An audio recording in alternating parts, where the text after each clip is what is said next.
Olá e boas-vindas a mais uma revisão semanal da newsletter Descarbonização Competitiva. Isso aí. E olha, é com entusiasmo imenso que a gente inicia a análise de hoje, porque afinal de contas estamos comemorando um marco super especial. Chegamos à nossa histórica edição número 40. Nossa, passou rápido, né? Demais!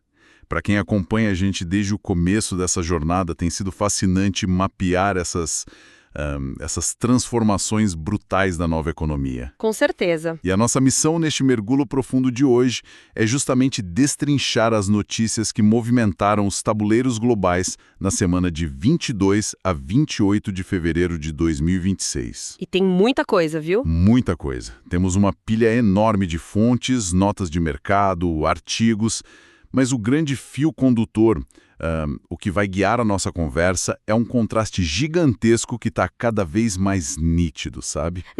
O abismo entre a teoria e a prática. Exatamente. O abismo entre a altíssima ambição regulatória e a real capacidade da nossa indústria de entregar essas soluções lá no mundo físico. E essa é exatamente a lente que a gente precisa usar para entender o momento atual. Se a gente conectar isso ao cenário maior, a grande mudança de paradigma é que descarbonizar deixou em definitivo de ser apenas uma pauta ambiental. Totalmente. Deixou de ser questão de relações públicas, hoje é um vetor puramente focado em competitividade, gestão de riscos e sobrevivência industrial a longo prazo. Quem não entendeu isso está jogando o jogo errado. Pois é, e quem ainda observa o mercado com aquela lente da sustentabilidade romântica, achando que a transição vai ser orgânica e pacífica, vai ficar para trás. O jogo agora é econômico, é de engenharia dura e, acima de tudo, altamente estratégico. E é exatamente por isso que a nossa dinâmica de hoje vai costurar esses mundos que são tão complexos. A gente vai conectar inovações tecnológicas de ponta com aquelas decisões corporativas que parecem contraintuitivas. E os movimentos geopolíticos também, que estão pesados. Exato, sempre extraindo as lições e recomendações estratégicas da newsletter para quem está ouvindo a gente. Então, para começar, vamos falar sobre um verdadeiro choque de realidade que está rolando na eletrificação e na mobilidade. Vamos lá. A grande promessa dessa semana veio da Toyota. Eles anunciaram o desenvolvimento de baterias de estado sólido que são projetadas para durar incríveis 40 anos. 40 anos é muita coisa. É quase uma vida. Uma bateria que na prática pode sobreviver ao próprio chassi do carro. A ideia central deles é eliminar aquela desconfiança crônica que o mercado tem sobre a degradação rápida das baterias, né? E, claro, o problema do descarte. Sim, que é um ponto crítico para a aceitação da tecnologia. Exato. E aí, logo na sequência dessa notícia, a gente viu a Ford indo para um caminho completamente diferente. Bem diferente. Eles estão projetando um carro elétrico na faixa dos $30 mil, focando em otimizar o tamanho da bateria para conseguir bater de frente com a avalanche de montadoras chinesas que estão inundando o mercado com veículos baratos. É o pragmatismo batendo na porta. Total. Porque assim, uma bateria de 40 anos soa maravilhosa no papel. Mas considerando que a cadeia de suprimentos do lítio tradicional já é um desafio colossal, eu fico me perguntando quão escalável isso realmente é no curto prazo, sabe? Essa é a pergunta de $1 milhão. A inovação da bateria de estado sólido é brilhante do ponto de vista químico e de engenharia. Porque olha só, ao trocar o eletrólito líquido por um material sólido, ganha-se densidade energética e resolve-se boa parte do problema da degradação. E do risco de incêndio também em tese. Em tese, sim. Mas o que é fascinante aqui, o grande contraponto prático, é a necessidade de frear um pouco esse otimismo de que uma tecnologia nova revoluciona o mercado na mesma velocidade em que sai o press release, sabe? A teoria é linda, mas a fábrica é outra história. Exatamente. A bateria de estado sólido tem um gargalo crítico atual que é a curva de custo. Fazer isso num ambiente controlado de laboratório é uma coisa. Escalar para milhões de veículos com um preço competitivo é outra realidade completamente diferente. E a gente sabe que as baterias tradicionais já pressionam as margens das montadoras hoje. Exato. Então a recomendação da análise aqui é que essa nova tecnologia vai ter um uso inicial bastante restrito. A gente provavelmente vai ver isso primeiro em nichos específicos de altíssimo valor agregado. Carros de luxo super esportivos? Isso, ou então em veículos pesados, tipo caminhões de mineração, onde um ciclo de vida de 4 décadas realmente compensa aquele absurdo investimento inicial no CAPEX. Ou seja, a lição imediata para quem atua no setor não é sentar e esperar a bateria mágica chegar. É trabalhar com a realidade de hoje. Com o que está na mesa. E a realidade mostra que buscar opções que já têm alta atratividade econômica faz muito mais sentido para manter o caixa da empresa saudável. Sem dúvida. É por isso que a recomendação é olhar com muito carinho para os veículos híbridos. Eles continuam sendo uma jogada fantástica. É uma ponte, né? É uma ponte extremamente viável, rentável e que não exige uma infraestrutura de carregamento perfeita no país inteiro. Enquanto essas tecnologias de estado sólido não ganham escala para baratear, o híbrido é o que paga as contas da transição energética. E por falar em realidade batendo a porta, essa mesma semana trouxe fatos bastante alarmantes. Fatos que mostram que nem tudo são flores nessa transição de engenharia. Longe disso. Tivemos a Volvo anunciando um recall massivo de 40 mil SUVs elétricos por conta de um risco de incêndio nas baterias. Um número altíssimo. Altíssimo. E não parou por aí. A Jeep emitiu um alerta orientando os proprietários de alguns dos seus modelos híbridos plug-in a simplesmente não colocarem os veículos na tomada pelo mesmo risco de ignição. Pois é. É um contraste brutal. Num dia a gente fala de baterias que duram 4 décadas.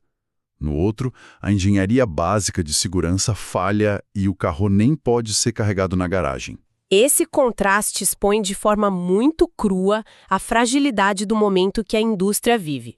Incidentes dessa magnitude evidenciam que a maturidade da segurança desses sistemas de alta tensão ainda é um alvo móvel. Como assim um alvo móvel? É que a indústria está literalmente tentando trocar o pneu com o carro andando. Eles estão escalando a produção global enquanto ainda refinam a química das células e os softwares de gerenciamento térmico. Entendi. É muita inovação acontecendo simultaneamente à produção em massa. Exato. Mas o que a indústria precisa tirar de lição desses episódios não é que a eletrificação falhou. A recomendação de gestão aqui é clara. A resposta ao consumidor é tudo. Transparência, né? Muita transparência. O desafio da segurança afeta tanto o carro puramente elétrico quanto o híbrido.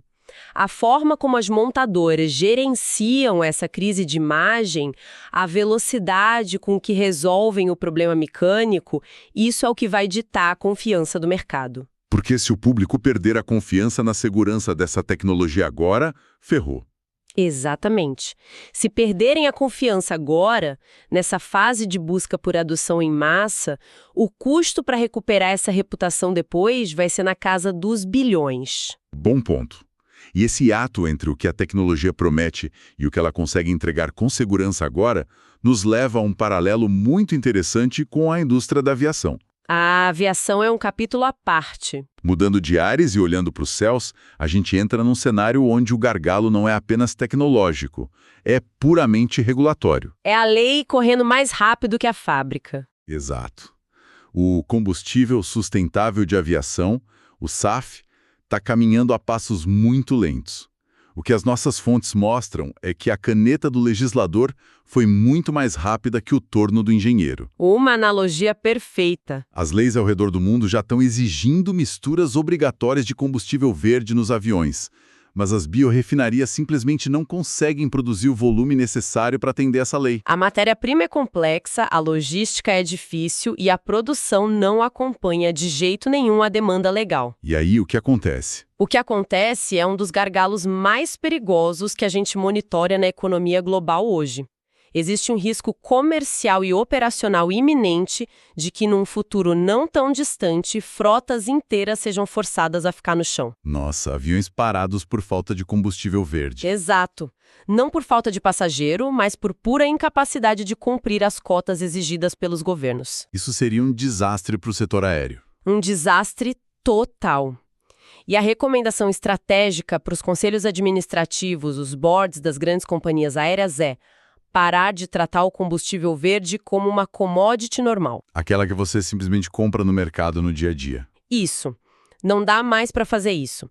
A estratégia tem que mudar para os chamados off-take agreements. Explica melhor como isso funciona na prática para a nossa audiência. Claro.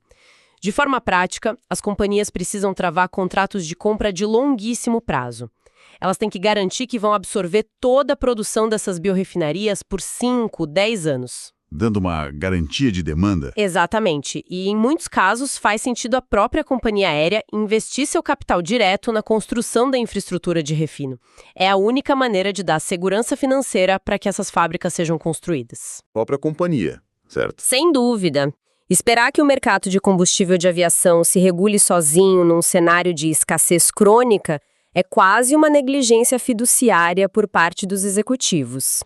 É garantir a colheita antes mesmo da semente ser plantada, porque senão o avião não decola mesmo. Literalmente. Agora falando sobre como as empresas estão ajustando suas engrenagens internas para lidar com essas realidades tangíveis, tivemos uma movimentação corporativa no setor de tecnologia que chamou muita atenção. A da Apple. Sim, a Apple, que sempre foi uma das maiores vitrines de sustentabilidade do planeta, eles decidiram remover aquelas metas genéricas de ESG da remuneração variável dos seus principais executivos. Inclusive do CEO. Isso.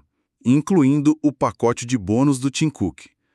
Quando a gente bate o olho nisso pela primeira vez, a manchete soa como um abandono de barco, um retrocesso total na pauta ambiental. À primeira vista, assusta bastante quem defende a sustentabilidade de forma puramente ativista. Mas lendo nas entrelinhas da nossa newsletter, a história é bem diferente, né? Totalmente diferente. A análise profunda mostra que isso não é um abandono da pauta, mas um ajuste pragmático. É um sinal de amadurecimento corporativo fascinante. A Apple não está abandonando a descarbonização, ela está matando a superficialidade das métricas. Acabando com aquele SG genérico. Isso, o mercado corporativo está exausto de metas vagas. Aquele SG geral que serve para fazer relatório anual bonito e colorido, mas que não muda uma vírgula na operação do dia a dia. Faz todo sentido. Vamos imaginar a cena numa mesa de diretoria. Se a empresa tem um vice-presidente de cadeia de suprimentos, a meta dele não pode ser apenas melhorar a relação com a comunidade. Fica muito solto. Fica. A recomendação aqui é que a meta precisa ser um KPI técnico, mensurável, de descarbonização logística e que esteja diretamente atrelado ao P&L da empresa. Ao balanço de lucros e perdas. Exato. A estratégia que fica clara para qualquer alta gestão é vincular a meta de carbono à eficiência operacional. Se reduzir emissões não ajudar a cortar desperdícios ou otimizar a linha de produção, a meta vira só um enfeite. O que a Apple fez foi transformar a sustentabilidade em matemática financeira real. É o melhor antídoto corporativo contra a armadilha do greenwashing. Fantástico. A sustentabilidade saiu do departamento de marketing e finalmente ganhou uma cadeira cativa na diretoria financeira. É exatamente esse o movimento. E essa busca implacável por eficiência operacional nos leva direto ao intenso debate sobre a circularidade na indústria pesada. A edição 40 da nossa newsletter trouxe uma discussão muito pertinente sobre o que fazer com os resíduos da produção. Um problemão logístico. Pois é. De um lado, temos empresas optando pela incineração de resíduos com geração de energia, tentando resolver aquele volume colossal de lixo rapidamente. Do outro, rola uma pressão crescente pela reciclagem de alta complexidade.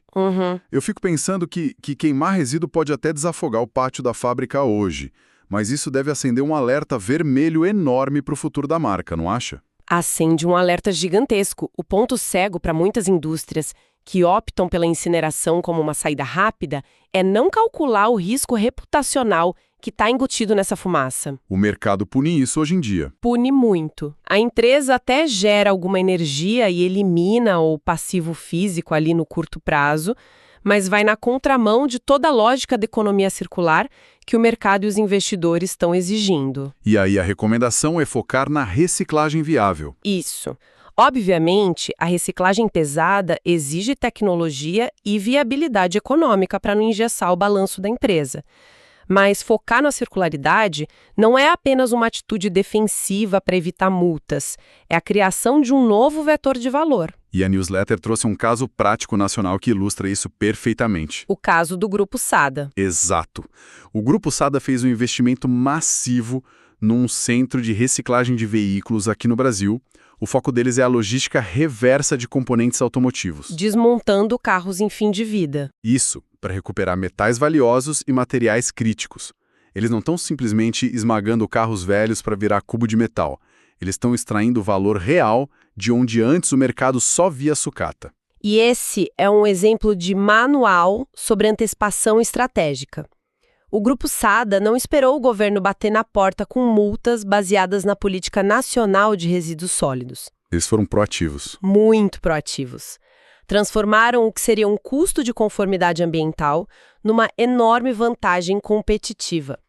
A grande sacada da nossa análise aqui é entender o conceito de mineração urbana. Que é um conceito poderoso. Muito. Pensa bem, em vez de investir bilhões para abrir uma nova mina no meio do nada, enfrentar décadas de licenciamento ambiental, altos custos de extração de minério virgem, você passa a recuperar o cobre, o aço e o alumínio que já estão circulando na economia das cidades. Faz todo sentido, financeiro e ambiental. E, além de fornecer matéria-prima mais barata e com uma pegada de carbono minúscula, essa operação ainda abre portas para novas linhas de receita, como a venda de créditos de circularidade. É a eficiência máxima do capital. Exatamente, é o lixo virando dinheiro novo. E essa menção à mineração é o gancho perfeito para a nossa terceira parte da análise. A gente entra agora na complexa teia que envolve infraestrutura, as demandas da sociedade e o jogo brutal da geopolítica. Onde o bicho realmente pega. Pois é. Olhando para a mineração tradicional, a Vale anunciou uma projeção agressiva para dobrar sua produção de cobre até 2035. A justificativa é bem clara. O cobre é o sistema nervoso central de toda a transição energética. Não existe painel solar, turbina eólica ou carro elétrico sem uma quantidade absurda de cobre. É a espinha dorsal física dessa nova economia, né? Sim, mas se a gente expandir um pouco o mapa, vemos que a dependência de certos minerais críticos cria um xadrez geopolítico muito tenso. O contraste aqui é a dependência de fornecedores restritos versus a necessidade urgente de fomento. Como no caso das terras raras. Perfeito. A escassez de terras raras continua sendo um limitador severo. Esses minerais são indispensáveis para a fabricação de ímãs permanentes usados em turbinas eólicas e motores elétricos de alta performance. Sem contar a indústria aeroespacial e os semicondutores. Exato. E o gargalo é que a cadeia de suprimentos desses elementos está assustadoramente concentrada em pouquíssimas regiões da Ásia. Essa dependência cria uma vulnerabilidade imensa para o resto do mundo. Por isso que o fomento à mineração estratégica em países com vasto potencial, tipo o Brasil, se torna uma urgência econômica global, não só local. Com certeza. E reforça a importância daquela mineração urbana que a gente acabou de falar, a reciclagem de alta complexidade para reaproveitar o que já cruzou as nossas fronteiras. Mas aí que está o grande problema. Ter o minério ou o potencial no chão não serve de nada se a gente não conseguir construir a infraestrutura para extrair e transportar tudo isso. E é aí que a gente esbarra no pilar social. Um ponto nevrálgico que a newsletter explorou brilhantemente. Tivemos a revogação da concessão de projetos de hidrovias na bacia da Amazônia pelo governo. E a motivação técnica para essa revogação não foi falta de dinheiro ou erro de engenharia civil. Longe disso. Foi sim uma enorme oposição de povos e comunidades indígenas que não foram integrados ao modelo do projeto. Esse caso é uma verdadeira sala de aula sobre a letra S da sigla ESG. Durante muito tempo, para quem está nos ouvindo, vale lembrar que o pilar social era tratado só como filantropia. Doação de cesta básica. Construção de pracinha. Isso. A realidade hoje, contudo, é implacável. Um projeto pode ser perfeito na planilha. Uma hidrovia na Amazônia faz um sentido lógico absoluto na teoria. É um modelo de transporte super eficiente, com uma emissão de carbono muito menor em comparação com frotas de caminhões. Escoaria a produção maravilhosamente bem. Sim, a engenharia faz sentido. Porém, a análise crítica aqui é que a eficiência técnica não sobrevive sem a licença social para operar. De jeito nenhum. Projetos de transição precisam integrar o pilar social desde a fase de pré-viabilidade. Se as comunidades afetadas não são trazidas para a mesa de desenho desde o dia zero, o projeto vai afundar em um mar de ações judiciais. E judicialização destrói o cronograma, né? Destrói o cronograma e faz o CAPEX, o custo de capital investido, explodir a níveis que tornam o empreendimento totalmente inviável economicamente. A lição para os planejadores de infraestrutura é que o ecossistema local não é só fauna e flora. É feito de pessoas, de dinâmicas sociais complexas que, se ignoradas, têm o poder de inviabilizar bilhões em investimentos. É um lembrete bem forte de que não se constrói a infraestrutura verde passando por cima do tecido social. E agora, entrando num terreno igualmente minado, vamos falar sobre os números da economia, tributos e protecionismo. A edição da semana destacou que a carga tributária brasileira sobre os combustíveis atinge a impressionante marca de 210 bilhões de reais. É um oceano de dinheiro. Um oceano que afeta diretamente a inflação e a logística do país. É um peso colossal sobre a economia. E a recomendação da nossa análise é olhar que o problema dessa estrutura fiscal não é só o montante arrecadado, mas a falta de inteligência na alocação. Não tem incentivo porque é certo. Bono. O que o cenário exige urgentemente é uma reforma que desonere de forma contundente os biocombustíveis, as opções sintéticas e a mobilidade limpa. E tem que tomar muito cuidado com as armadilhas fáceis no meio desse debate, né? Muito cuidado. Existe um discurso super sedutor que diz o seguinte: basta sobretaxar os combustíveis fósseis para forçar a transição. A famosa taxa do carbono punitiva. Isso. O problema de fazer isso antes de ter alternativas verdes em escala massiva e com preço acessível é que você não força a transição nenhuma. Você só cria inflação. Perfeito. Se o caminhoneiro não tem um caminhão elétrico viável e barato para comprar, taxar o diesel só encarece o frete do alimento que chega no supermercado para quem está nos ouvindo. É punir o consumidor e travar a logística sem oferecer uma rampa de saída funcional. E essa lógica do custo artificial nos leva diretamente a um dos assuntos mais quentes da pauta internacional. Tivemos a política de tarifas anunciada pelo governo de Donald Trump sobre a importação de painéis solares. Com o objetivo de proteger a indústria local deles. Isso. E aqui, só para deixar claro para nossa audiência, independentemente das infinitas discussões políticas sobre o tema, a nossa função aqui é relatar os fatos e olhar para a matemática da coisa com total imparcialidade técnica. Ao colocar uma tarifa pesada num equipamento importado, inevitavelmente muda a dinâmica de preços do mercado. Focando puramente na análise econômica desse texto, o que a gente presencia é um impacto prático do protecionismo geoeconômico. Quando um país estabelece tarifas sobre componentes básicos de energia limpa, o efeito colateral imediato é o encarecimento da descarbonização. Fica mais caro construir os parques. Muito mais. Fazendas solares, redes de transmissão, tudo isso extremamente intensivo em capital no início. O atrativo da energia solar nos últimos anos foi justamente a queda vertiginosa no preço dos painéis. Então, ao taxar a importação para favorecer fábricas locais que ainda não têm a mesma escala, você eleva o orçamento base de todos os novos projetos de energia.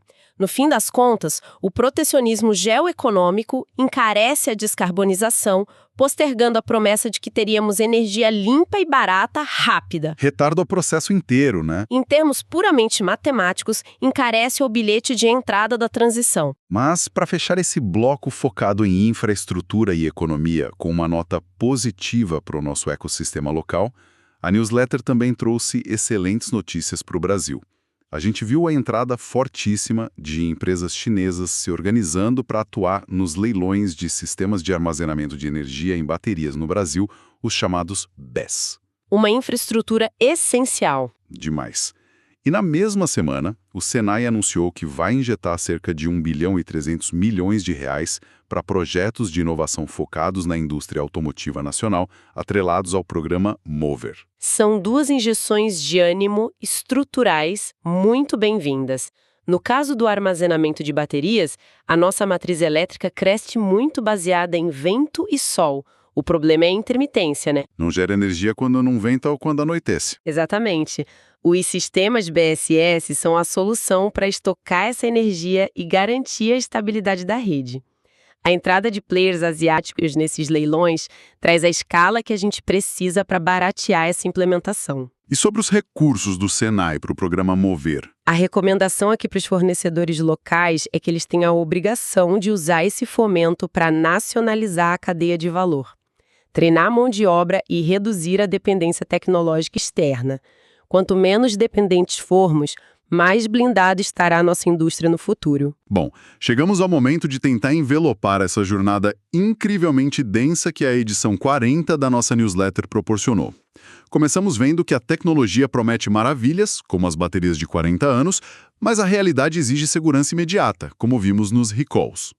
O pragmatismo financeiro vem sendo o ESG de fachada na Apple. Exato, além das companhias aéreas buscando acordos reais de combustível verde.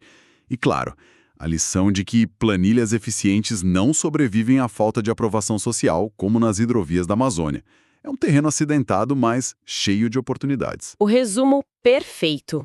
E para coroar toda essa análise de hoje, eu gostaria de deixar um pensamento provocativo, inédito para nossa audiência digerir durante a semana. Manda ver.